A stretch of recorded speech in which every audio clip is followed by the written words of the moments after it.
திண்டிவனத்தில் இந்த தெருவில் எத்தனையோ முறை நடந்திருக்கிறேன்.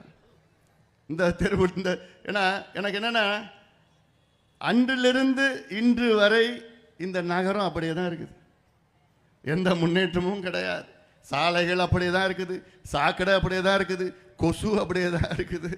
எந்த ஒரு விரிவாக்கம் கிடையாது, எந்த வசதியும் கிடையாது. இப்போ புதுசாக ஒரு பஸ் ஸ்டாண்டு கட்டியிருக்கிறானுங்க. அது எதில் கட்டியிருக்கானுங்க? ஏரியில் கட்டியிருக்கானுங்க. படுபாவிங்க, அறிவு கெட்டவனுங்க. அறிவில்லாதவன் தான் பஸ் ஸ்டாண்டை ஏரியில் கட்டுவான். ஏரியோடைய முக்கியத்துவம் தெரியாதாடா உங்களுக்கெல்லாம்? முட்டா பசங்களா? அறிவில்லையாடா உங்களுக்கெல்லாம்? யாராவதுடா ஏரியிலே கட்டுவாங்கடா பஸ் ஸ்டாண்டை?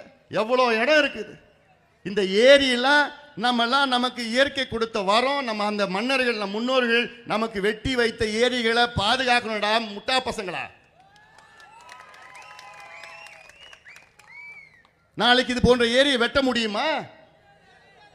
இந்த ஏரியினால எவ்வளோ பயன் இருக்கு. நிலத்தடி நீர் சுத்தி இருக்கிற நிலத்தடி நீர் ஏறும். காலங்காலமாக நம் வருங்கால சந்ததியினர்கள் எல்லாம் இதில் பயன்படுத்துவாங்க. ஏன் வேற இடமே கிடையாதாடா அவங்களுக்கெல்லாம்? அவ்வளோ அறிவு இல்லையாடா அவங்களுக்கெல்லாம்? தமிழ்நாட்டில் 42,600 ஏரிகள் இருந்தது. இன்னைக்கு கிட்டத்தட்ட 20,000 ஏரிகள் காணாமல் போயிடுச்சு. இது மாதிரி முட்டா பசங்க இந்த ஏரிகளில் பஸ் ஸ்டாண்ட் கட்டுறதுக்கு அப்படிதான் போகுது ஏரிங்கள்லாம். நான் எப்பயுமே இப்படி பேச மாட்டேன்.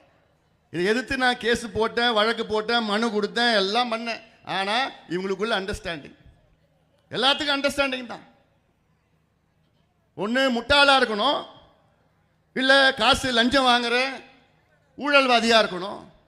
அங்கே பஸ் ஸ்டாண்ட் அங்கே ஏரியில் கட்டினா சுற்றி இருக்கிற இடம்லாம் விலை ஏறிடும். அதான் இன்னும் ஒரு 6 மாதம் தான், அதுக்கப்புறம் நம்ம ஆட்சி வரப்போகுது. அப்புறம் பார்த்துக்கலாம் என்ன. இதெல்லாம் நமக்கு இயற்கை கொடுத்ததுடா.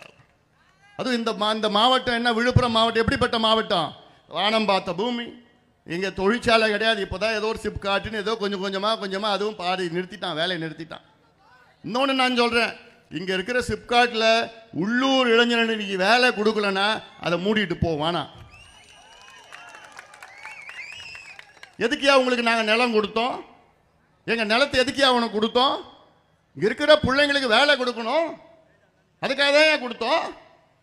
நீ இங்கே கொடுக்காம நீ கண்டிஷன் வைக்கிற. என்னையா கண்டிஷனு? இந்த மாவட்டத்தில் இருக்கிறவங்க எல்லாமே எல்லாம் எந்த நிலையில் இருக்கிறான்? எல்லாம் விவசாயியுடைய மகன், விவசாயியுடைய மகள், அவ்வளோதான். அவங்க குடும்பத்தில் அவங்க தான் முதல் பட்டதாரிகள்.